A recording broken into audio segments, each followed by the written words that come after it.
And once again, good morning, church. It's a pleasure to be with you. Our scripture passage for today presents us with two sets of people, both of whom have a petition for Jesus, a prayer, if you will.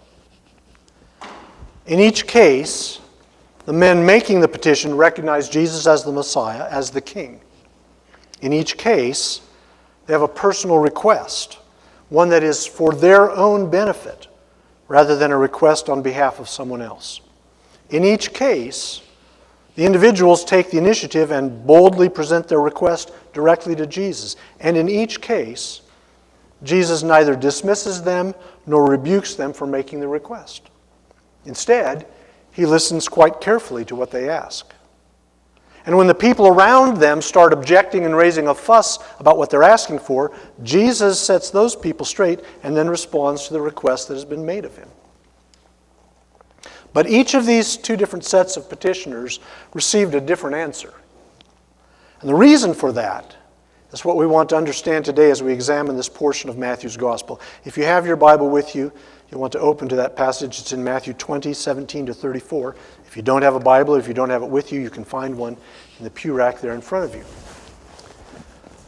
So we've turned our attention from the beginning of Jesus' ministry in Galilee to the end of his earthly ministry, which is taking place on his way to Jerusalem. But the same themes, the same central ideas that characterized Jesus' early ministry continue to dominate his ministry all the way to the end, as has been the case throughout this period of approximately 3 years. He's been actively preaching and teaching. So Jesus continues to proclaim that the time for the coming of God's kingdom has arrived, and it's present in himself and in his ministry. The evidence that this is so can be seen in the miracles of healing and deliverance which Jesus effects. And he continues to invite both men and women to follow him as disciples and teaches them how to live as those who know God by living according to his word. So as we open this passage, Jesus is on his way to Jerusalem for the Passover celebration. He's accompanied by a large group consisting of his disciples and some other pilgrims who have been swept up with them in anticipation of the coming of the kingdom of God. And they view Jesus as a prophet. They recognize him as a holy man, someone through whom God has been working miraculously and powerfully. And many wonder if he might be the Messiah, the king whom God has sent to deliver them from Rome's oppression. Jesus is aware that he's going to Jerusalem for the last time. He knows what awaits him. In fact, he's known for quite some time. At the very least, since the time of his transfiguration on Mount Hermon, sometime in the last year, when he discussed the events related to his death with Elijah and Moses. You can find that account in Luke chapter 9, verses 30 and 31. And that is why in verses 17 to 19, he warns his disciples for the third time what is going to happen. He'll be arrested, he'll be tried, he'll be punished, he'll be crucified, and he'll be resurrected. He's trying to prepare them for what they're about to witness and what they're about to experience. But unfortunately, they are so blinded by their own expectations that they cannot understand what he is saying. What the disciples are expecting is an even greater display of Jesus' power than they have already witnessed.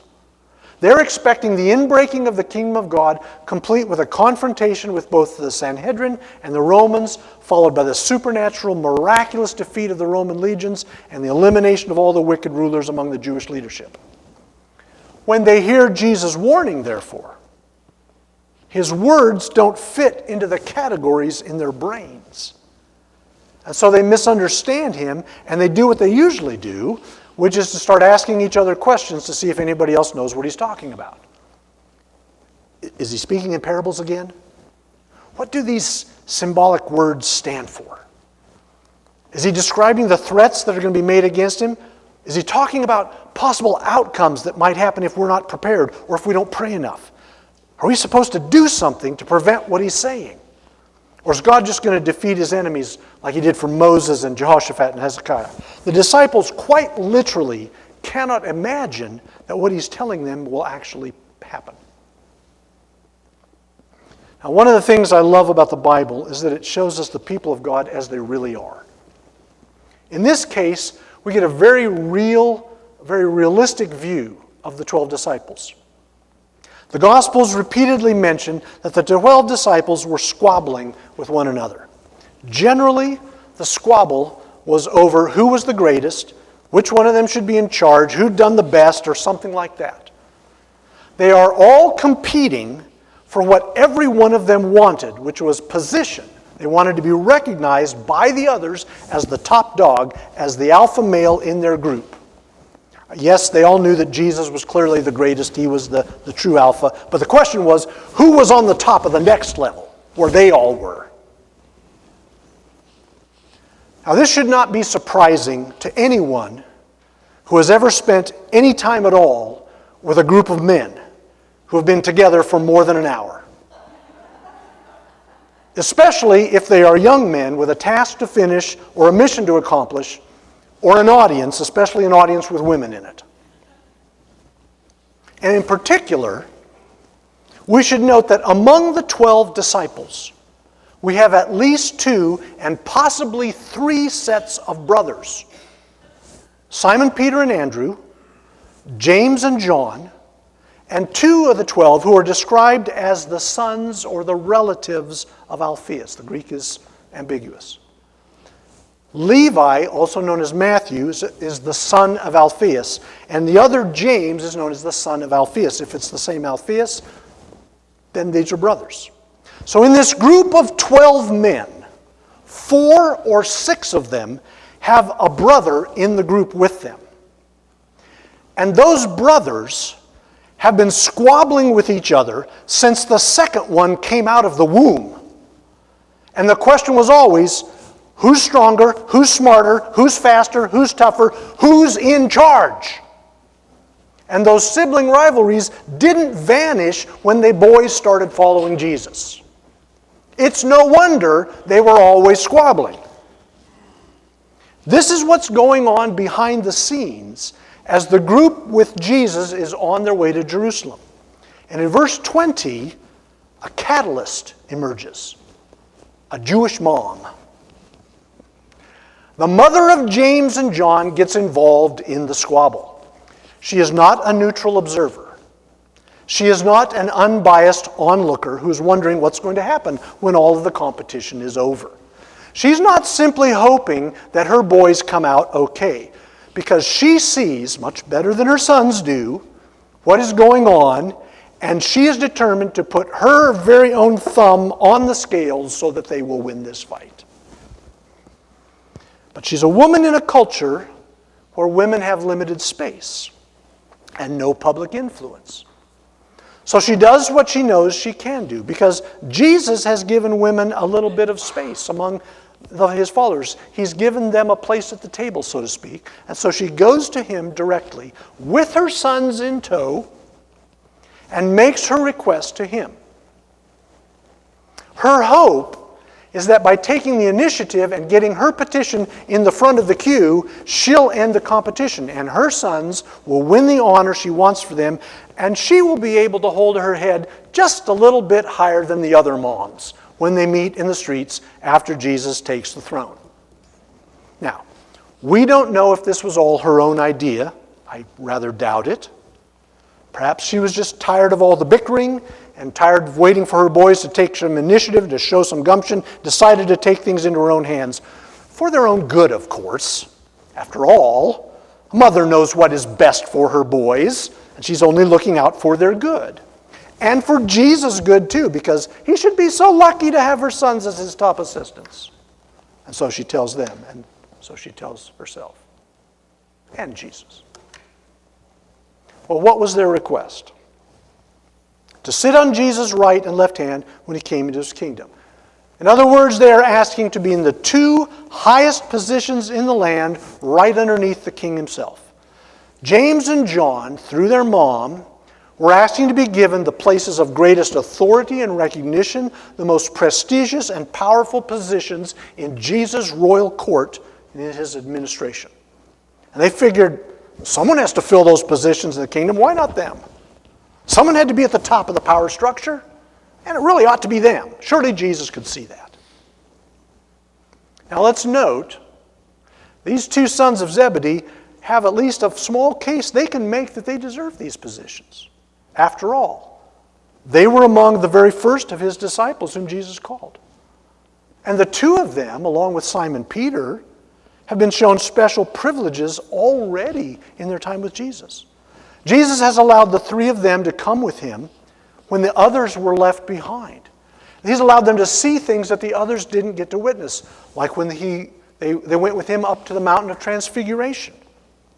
They've seen miracles of healing which the others didn't get to see, like the raising of the young girl from death. Jesus has clearly favored them for a reason, so it would not be hard for them to conclude that they deserve to be in the highest positions available in Jesus' court. And without belaboring the point, this is standard operating behavior for normal, ambitious human beings, particularly men. The two brothers were simply acting in what they thought was their best interest, which was something they had observed all of their lives in that culture, where honor was to be sought at all costs. But as the Bible shows us so clearly, these ordinary, ambitious young men, despite being with Jesus, were uncomprehending, they were mistaken, they were aimed at the wrong goal. They were stuck thinking that Jesus' kingdom was like every other kingdom on earth, that it was based on power, and that the primary goal in that kingdom was to gain and keep that power. It's interesting to me that Jesus doesn't rebuke them for their ambition. He doesn't scold them. He doesn't dismiss them. He isn't disgusted with them, not at all. What he is troubled, deeply troubled, and sad. We read the words of his reply to their request in verse 22, but you have to imagine the tone of voice and the emotion with which he answered them. And I can't imagine his response in any other way than with a shudder and a piercing stare, one that starts by looking deeply into their eyes and ends with a look into the distance where only he can see what is in his mind.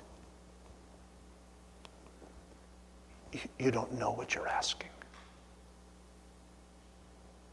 You're asking to be at my right and left hands when I come into my kingdom? You think you can drink the cup that I must drink? They're asking about the places of honor at the court dinner table, the positions of power in his administration. They're certain they can do whatever he asks of them. Yes, we can. If it means they'll end up in the place of highest authority and glory. But they have no idea at all what they're asking for. To be at his right and his left hand. But he does. And he shudders as he thinks about two men who will be beside him on his right and on his left. When he completes his messianic task and inaugurates his kingdom, when he comes into his kingdom, on a hill, on a cross, between two men condemned for insurrection, banditry, and murder. You don't know what you're asking for. So he lets them down gently, but not without another warning, because they would indeed drink the cup that he would drink. All of the 12 were martyred for their faith. James, in fact, would be the first of the 12 to die, on the orders of King Herod Agrippa I. John was the last of the apostles to die. We know that he was sentenced to exile on the island of Patmos, possibly to slave labor in the salt mines on that island. Expected to live out his life there. How exactly he died, we cannot say. There are some traditions that claim he was sentenced to death by immersion in boiling oil from which he was miraculously delivered, and by poison, which didn't harm him. So he wasn't exactly executed like the others of the 12, but he certainly suffered till he finally died in Ephesus, the last of the 12 apostles. What happens next, though, is that Jesus has the opportunity to correct the thinking of all of his disciples, not just these two. For it's quite clear from the immediate furor that breaks out when the others hear what James and John have done, All of the disciples need a clarification of what kind of a king Jesus is and what kind of a kingdom he is going to bring in. See, the argument among the other 10 is not just about the audacity of James and John. How dare you make such a request for special recognition by Jesus? They're arguing about how did they do it before any of the rest of us had the chance to make the same request. Because without a doubt, they're all thinking they should be given the same chance to prove themselves worthy of consideration for those 2 posts. And the reason they're all fighting with one another is they're angry because they didn't think of it, asking it first, or they didn't beat those 2 to the punch. And they're probably also upset that James and John somehow used their mother to try and play the mom card on Jesus to persuade him to listen to a mother instead of letting them give their own presentation. See, the disciples, in their arguing, they're showing their true colors. And they really show that they do not understand either what kind of a king he is or what kind of a kingdom he's bringing. Because they're still thinking in terms of worldly power and position. They're still thinking in the categories of gaining earthly honor, of being important. And Jesus says, not in my kingdom. Those kinds of power games and authority structures have no place in my kingdom. In my kingdom, the greatest person is the one who's most like me, who's willing to give his or her life to serve others, just like I've come to give my life as the ransom payment for the many, for those who are held captive by sin, those who need to be delivered from their bondage. The greatest is the one who isn't thinking about gaining a position of power, but who uses whatever power they have to help and serve others. In Jesus' kingdom, everyone is a servant, because the king is a servant. In Jesus' kingdom, there is no higher position that is available than the position of servant. In fact, there's no other position available at all. Everyone in Jesus' kingdom starts at the bottom and stays there. There's no promotion to a higher position.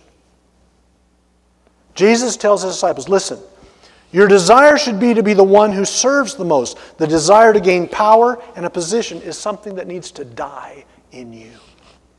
Because in his kingdom, what's prized is humble service on behalf of others, not titles, not positions, not worldly honor.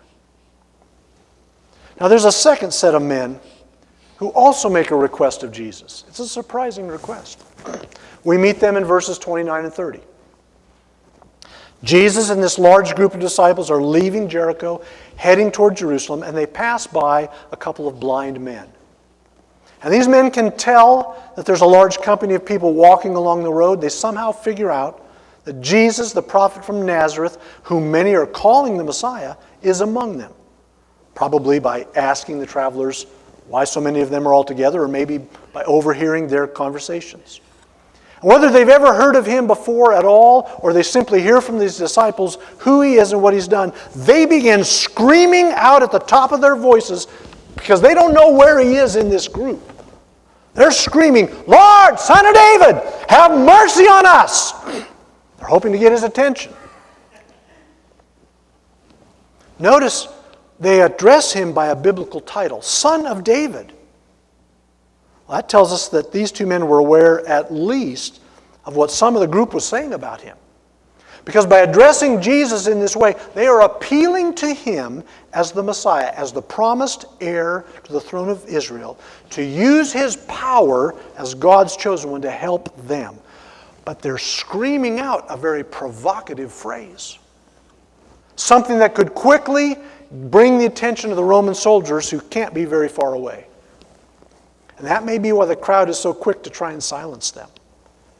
Jesus has consistently avoided making any overt statements about being the Messiah when that could trigger a response from the Roman legions that would short-circuit his ministry. Or maybe the crowd of disciples just see these two guys as disruptive. They're beggars, they're just in the way, causing problems for Jesus. But Jesus saw something of their faith, and compassion for them wells up in his heart. They were calling on him as their king, recognizing him for who he was, and they were asking their king for mercy. Something that was right in line with what his kingdom was all about.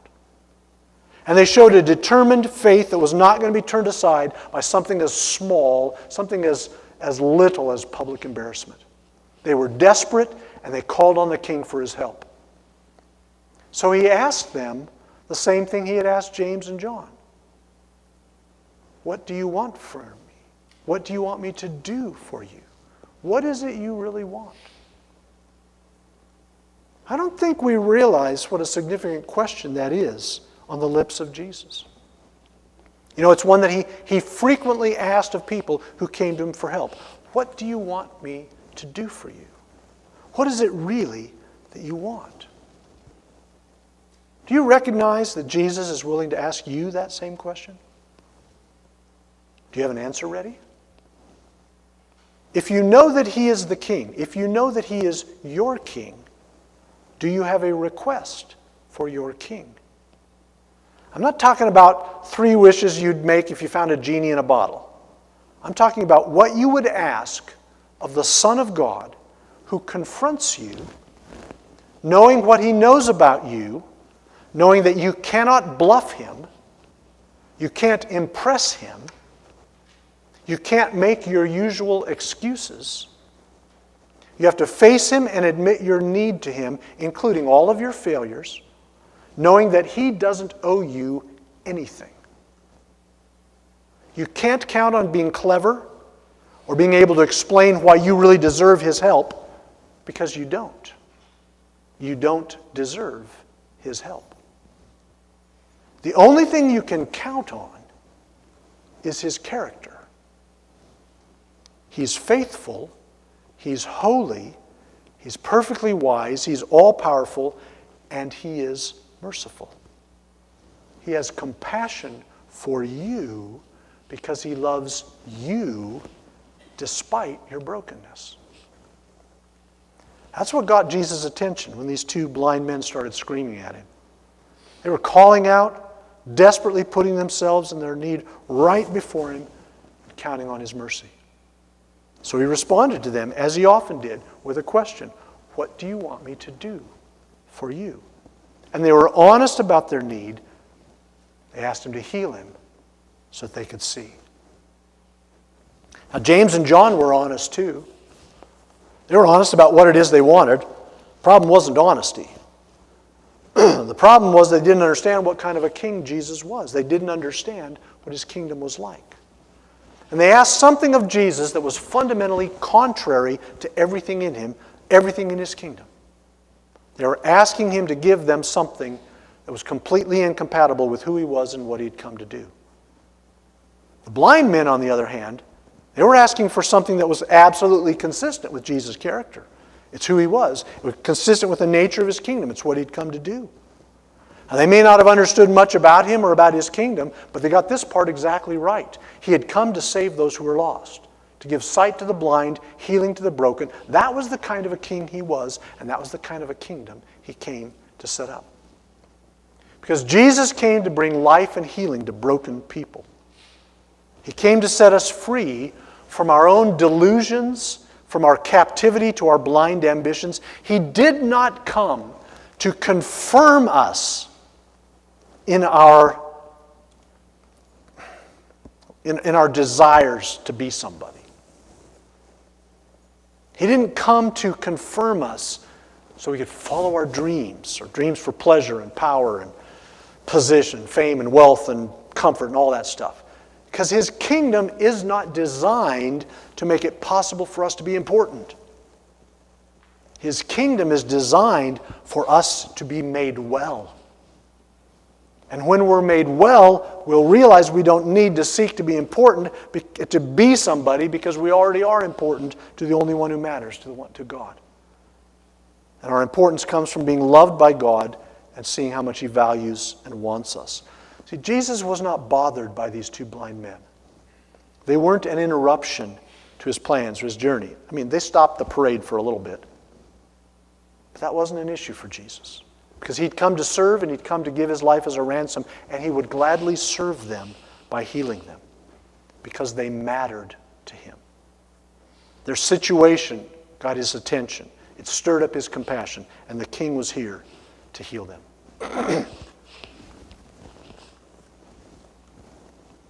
Do you recognize that God sees you in your need right now?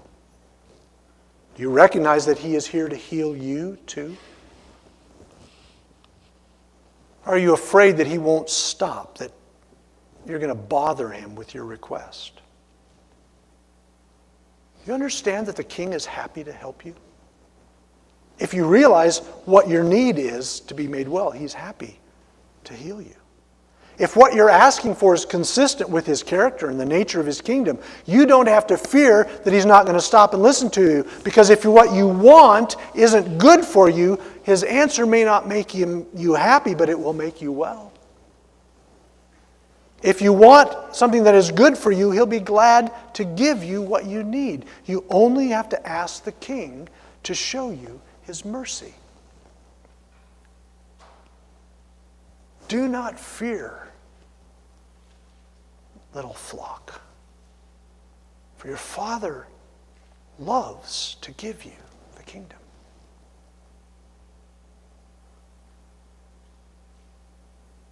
If you're here and you recognize He's your King, what do you need to ask Him today in order to be made well?